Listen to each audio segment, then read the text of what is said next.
بسم اللہ الرحمن الرحیم۔ السلام علیکم۔ میں ہوں آپ کا بھائی عباس ہمدانی، آپ دیکھ رہے ہیں جعفریات ٹی وی۔ آج کا ہمارا موضوع ہے کناسۂ کوفہ۔ دوستو، 12 محرم الحرام کا دن ہے، مگر اس دن کی روشنی پر شب کی سیاہی غالب ہے۔ رات کی طرح امت ملعون کے ظلم و ستم کی سیاہی پوری کائنات پر چھائی ہوئی ہے۔ کوفہ کے بازار میں 40 محمل آہستہ آہستہ چلتے ہوئے کناسۂ کوفہ کی جانب رواں ہیں۔ ان محملوں سے آگے شہداء کے سارے اثر ہیں جو معراج شہادت پر فائز ہیں۔ محملوں کے چاروں طرف کوفہ کی عورتوں کا بہت بڑا ہجوم ہے جو محملوں کے ساتھ ساتھ کناسۂ کوفہ کی طرف چلا آ رہا ہے۔ عورتوں سے کچھ فاصلے پر مردوں کا بہت بڑا ازدحام ہے۔ ان کے علاوہ لاکھوں کی تعداد میں کوفہ کی عورتیں اپنے مکانوں کی چھتوں پر سوار ہیں، مگر سب گریہ گناہ ہیں، ماتم کر رہی ہیں۔ ایک وضاحت کرتا چلوں کہ اس زمانے میں کوفہ کے عام گھر کچے تھے اور ان کی نارمل اونچائی ہمارے دیہات کے گھروں کی اونچائی کے برابر تھی، یعنی 8 سے 9 فٹ اونچی چھتیں تھیں۔ اور جب پاک معمل ان کے قریب سے گزرے تو اس وقت مستورات کے کچاوے تقریباً چھتوں کے برابر ہوتے تھے، اور محملوں میں سوار پاک مستورات صلوات اللہ علیہن چھتوں پر موجود کوفہ کی عورتوں سے بآسانی کلام کر سکتی تھی۔ جس وقت یہ پاک محمل کوفہ کے مکانوں کے درمیان مصروف سفر تھے تو اس وقت کوفہ کی عورتوں نے دیکھا کہ ان محلوں میں خوف زدہ اور بھوکے پیاسے بچے اپنی ماؤں کی گود میں سر رکھے سو رہے تھے۔ ان بچوں کی حالت دیکھ کر کوفہ کی عورتوں کو دکھ ہوا اور انہیں رحم آیا، تو انہوں نے کھجور کے دانے، روٹیاں، اخروٹ اور بادام وغیرہ بچوں کے لیے پیش کیے۔ ایک روایت یہ بھی ہے کہ انہوں نے وہیں چھتوں پر بیٹھے بیٹھے کھجور کے 5 دانے بچوں کی طرف پھینکے۔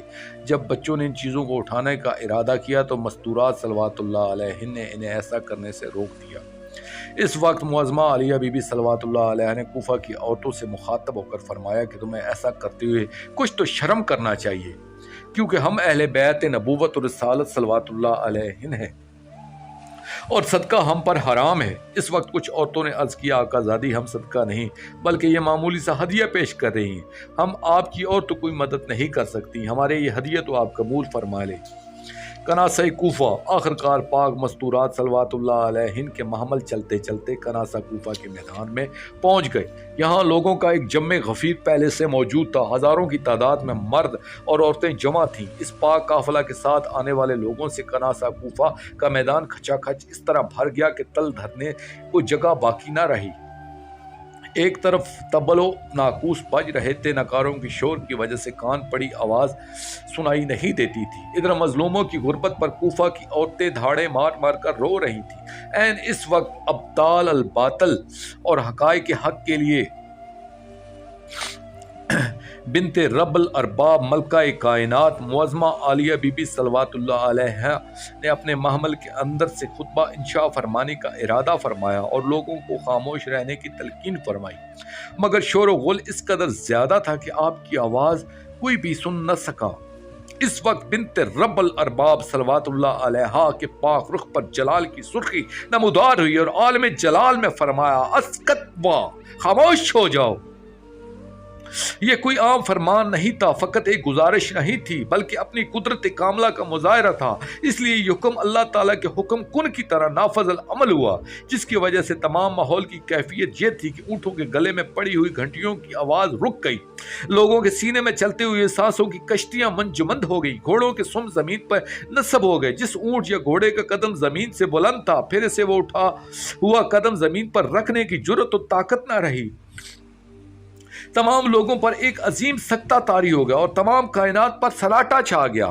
امام محمد باقر العلوم علیہ الصلوۃ والسلام فرماتے ہیں کہ ہماری پاک معظمہ دادی صلوات اللہ علیہ کا یہ حکم فقط بازار کوفہ یا صرف اس دنیا تک محدود نہیں تھا، بلکہ فرش سے عرش تک جس فرمان کا نفاذ ہوا تھا، اور اس وقت حاملین عرش کی زبانوں پر تسبیح و تحلیل کی آوازیں بھی منجمد ہو گئی تھی، قدسیوں کو عبادت کی روش پھول گئی تھی اور تمام کائنات ایک خاموشی کے عظیم سمندر میں غرق ہو کر رہ گئی تھی۔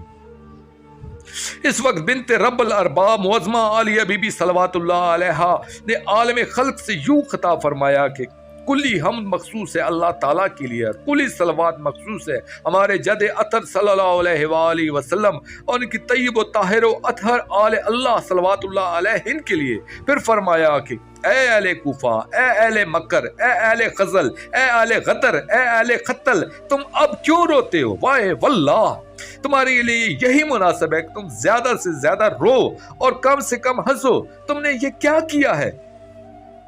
پھر پاک معظمہ دوران صلوات اللہ علیہ نے اپنا شہرہ آفاق خطبہ انشاف فرمایا۔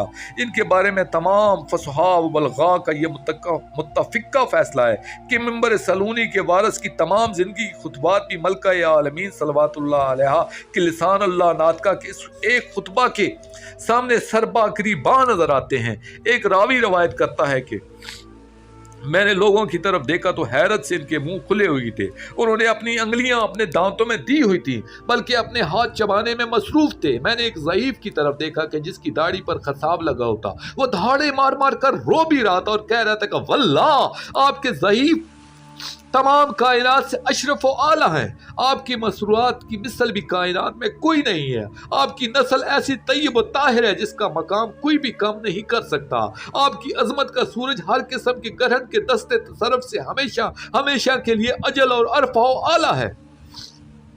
بشر ابن حزلم کا بیان ہے کہ میں نے سرکار امیر کائنات علیہ الصلوۃ والسلام کی خطبات سنے تھے، مگر جب پاک معظمہ بی بی صلوات اللہ علیہ نے خطبہ ارشاد فرمایا تو یوں محسوس ہوا کہ گویا وہ اپنے پاک بابا علیہ الصلوۃ والسلام کی لسان مبارک اور لب و لہجہ پر تصرف فرما کر مصروف خطاب تھی۔ صاحب تذکرۃ الائمہ فرماتے ہیں جس وقت امینت الامامت شہزادی صلوات اللہ علیہ نے اپنے خطبہ کا اختتام فرمایا تو اس وقت ایک ملعون ازل شخص نے کوئی بکواس کرنے کا ارادہ کیا، مگر اس وقت آسمان سے ایک پتھر نازل ہوا جو اس کے دانت توڑتا ہوا سیدھا اس کے منہ میں داخل ہو گیا اور ملعون اسی جگہ فردار ہو گیا۔ اس موقع پر میں عمدن آپ کے خطبات ترک کر رہا ہوں کیونکہ ان خطبات کو میں اپنے فضائلیہ مجالس میں پہلے ہی بیان کر چکا ہوں، پھر بھی ان پر گفتگو ہوتی رہے گی۔ ان خطبات میں علم و عرفان کا جو سمندر موزن ہے اس تک کلی رسائی ممکن ہی نہیں ہے۔ ہر شخص صرف اپنی عقل و ظرف کی حد تک قیاس کے تناظر میں ہی تبصرہ کر سکتا ہے، اور میرے خیال کے مطابق ان کی حقیقت کا ادراک محال ہے۔ میں عرض کر رہا تھا کہ جس وقت آپ نے سلسلہ کلام اختتام پذیر کیا تو پاک کاروان قصر دار الامارہ کی طرف روانہ ہوا، پھر وہی بازار تھا، وہی گلیاں تھیں، وہی مکان تھے اور وہی ہجوم رواں دواں تھا۔ کوفہ کی ایک عورت سے روایت ہے کہ جب پاک معمل بازار کوفہ میں مصروف سفر تھے تو اس وقت کا ایک منظر مجھے نہیں بھولتا۔ میں نے دیکھا کہ ایک معمل میں دو شہزادیاں سوار تھیں، ان کی صورت سے میں نے اندازہ لگایا کہ شاید وہ دونوں بہنیں ہیں۔ ان کے چہروں پر جو معصومیت اور مسلسل دکھوں کی وجہ سے جو اداسی تھی، اسے دیکھ کر میرا جگر پھٹا جا رہا تھا۔ جب ان کا محمل میرے مکان کے قریب سے گزرا اور بالکل میرے سامنے آیا تو وہیں آ کر کچھ دیر کے لیے رک گیا۔ موقع ملتے ہی میں نے عرض کیا آپ کا تعلق کس شہنشاہ گھرانے سے ہے اور یہ بے قدر ملعون امت آپ کو کس لیے بازار میں لے آئی ہے؟ اس وقت چھوٹی شہزادی صلوات اللہ علیہ نے سر جھکا کر آہستہ سے فرمایا ہم دونوں بہنیں شہنشاہ کربلا مولا امام حسین علیہ الصلوۃ والسلام کی دختران ہیں۔ میرا نام صغیرہ بی بی صلوات اللہ علیہ، میں اپنی تمام پاک بہنوں سے چھوٹی ہوں اور میرے ساتھ یہ میری وہ بڑی بہن ہے کہ کربلا میں مسلط خداوندی کے تحت پاک بابا علیہ الصلوۃ والسلام نے ان کی شادی کا اہتمام کیا تھا، مگر صد افسوس کہ صبح ہوتے ہی ان کے سہاگ کو امت ملعون نے اس بے دردی سے شہید کر دیا کہ ان کی لاش بھی سلامت نہ رہ سکی، بلکہ لاش کے چند اعضاء میدان سے لا کر ان کی سیج پر رکھنا پڑے، اور آج امت ملعون ان کی بارات یہاں کوفہ لے آئی ہے۔ جب صغیرہ بی بی صلوات اللہ علیہ جو معصومہ بی بی صلوات اللہ علیہ سے چھوٹی بہن تھی نے اپنا تعارف کروایا اور مجھے حقیقت کا علم ہوا تو میں روتی ہوئی اپنے مکان کی چھت سے نیچے اتر کر آئی اور اپنے تمام خاندان کو لعنت و ملامت کرنے لگی کہ تمہیں شرم نہیں آتی؟ ہمارے شہر میں ملکہ عالمین ملکہ دو جہاں صلوات اللہ علیہ کی پاک دختران صلوات اللہ علیہ مہمان بن کر اس قسم پرسی اور غربت کی حالت میں تشریف لائی ہیں اور تم بے غیرتوں کی طرح حکومت وقت کے خوف سے گھروں میں چھپ کر بیٹھ گئے ہو۔ پھر میں اپنے کمرے میں آئی، مجھے اپنے گھر میں جتنی چادریں میسر آئیں اور جو کچھ میرے پاس موجود تھا وہ سب کچھ اٹھا کر بازار میں آئی اور چادروں سمیت وہ سب کچھ میں نے اپنی پاک شہزادی معظمہ عالیہ بی بی صلوات اللہ کی خدمت میں اقدس میں پیش کیا اور عرض کیا کہ آقا زادی میں کمزور سی عورت ہوں اور تو آپ کی کوئی مدد یا نصرت نہیں کر سکتی۔ میری طرف سے یہ حقیر سا ہدیہ آپ ضرور قبول فرمائیں، شاید یہ چیز آپ کے کسی کام آ سکیں۔ پاک معظمہ بی بی صلوات اللہ علیہ وہ چیزیں مجھ سے لے لی اور مجھے دعائے خیر فرمائی۔ عین اسی وقت ایک فوجی میرے قریب آیا۔ اس ملعون نے مجھے جھڑک کر وہاں سے ہٹ جانے پر مجبور کر دیا۔ پھر میں روتے ہوئی اپنے گھر واپس آ گئی۔ جب پاک محمل آگے روانہ ہوئے تو ایک اور برقع پوش مستور اپنی بیٹیوں کو ساتھ لیے محملوں کے قریب آئی اور معظمہ عالیہ بی بی صلوات اللہ علیہ کے محمل کے نیچے پہنچ کر عرض کرنے لگیں کہ مرشد زادی کنیزوں کا سلام قبول فرمائیں۔ پاک معظمہ عالیہ بی بی صلوات اللہ علیہ نے فرمایا، خدا آپ کی بیٹیوں کے پردے ہمیشہ سلامت رکھے، تم کون ہو؟ اس مستور نے آہستہ آہستہ سے عرض کیا، آقا زادی میں آپ کی غلام ہانی بن عروہ علیہ السلام کی زوجہ ہوں اور تعزیت کے لیے حاضر ہوئی ہوں۔ ہمیں آپ کے بھائیوں کی شہادت کا بہت دکھ ہے۔ آپ کے جوان رانا شہزادہ علی اکبر علیہ السلام کی شہادت کا دکھ دل کا ناسور بن چکا ہے۔ آپ کے پاک شہزادے سرکار اون محمد علیہ السلام کی بے وقت شہادت کا بہت زیادہ افسوس ہے۔ خدا کرے کہ آئندہ آپ ایسے مصائب و آلام سے ہمیشہ محفوظ رہیں، آپ کے پاک پردے سلامت رہیں۔ اس وقت معظمہ عالیہ بی بی صلوات اللہ علیہ نے رو کر فرمایا، ہماری طرف سے ہمارے بھائی ہانی کا پرسہ قبول کریں، واللہ ہمارے دل میں اپنے بھائیوں سے زیادہ ہانی بھائی کا درد ہے۔ اس مستور نے عرض کیا کہ معظمہ بی بی صلوات اللہ علیہ آپ ایسا نہ کہیں، کیونکہ غلام تو ہوتے ہی اپنے آقا و مولا پر فدا ہونے کے لیے۔ ابھی یہی گفتگو ہو رہی تھی کہ پچھلے محمل میں سے مسلم علیہ السلام کی پاک زوجہ اور شہنشاہ وفا مولا عباس علیہ السلام کی پاک ہمشیر صلوات اللہ علیہ نے آواز دے کر فرمایا کہ بھائی ہانی کی زوجہ، کیا تم مجھے پرسہ نہیں دو گی؟ وہ مستور روتی ہوئی ان کے محمل کے قریب آئی اور رو کر پرسہ دینے لگیں اور تعزیت کرنے لگیں۔ معظمہ بی بی صلوات اللہ علیہ نے فرمایا، تمہیں یہاں کے حالات کا علم ہے، فقط چند روز پہلے کوفہ کے ظالم شہر میں میرا بہت زیادہ نقصان ہوا ہے، میرے سرتاج کو یہاں شہید کر دیا گیا، مجھے یہ تو بتاؤ کہ میرے سرتاج کی تربت کہاں ہے؟ اس مستور نے عرض کیا کہ جناب میثم تمار علیہ السلام کی زوجہ آپ کو تفصیل عرض کرے گی، مجھے یہ بات صحیح طور پر معلوم نہیں ہے۔ پھر معظمہ بی بی صلوات اللہ علیہ نے فرمایا، اگر آپ کو علم ہو تو مجھے میرے بچوں کے بارے میں کچھ بتاؤ، اور اپنے پاک بابا علیہ السلام کے ساتھ یہاں تشریف کوفہ آئے تھے، مگر اب خدا جانے کہ وہ کہاں ہے اور کس حال میں، ان کی جدائی مجھ سے برداشت نہیں ہوتی۔ تم میں سے کسی کو ان کے بارے میں کوئی علم ہو تو مجھے بتاؤ کہ وہ کمسن کہاں گم ہو گئے ہیں۔ ہم تو یہاں رائے رضا کے اسیر ہو کر آئے ہیں اور شاید چند دنوں کے بعد ہم نے شام چلے جانا ہے، مگر میں تمہیں اپنے یتیم بچوں کے متعلق تاکید کرنا چاہتی ہوں، اگر وہ کسی کو مل جائیں یا آپ میں سے کسی کے گھر آئیں تو انہیں اپنے گھر میں ضرور امان دے دینا اور ہماری شام سے واپسی تک ان کی حفاظت کرنا۔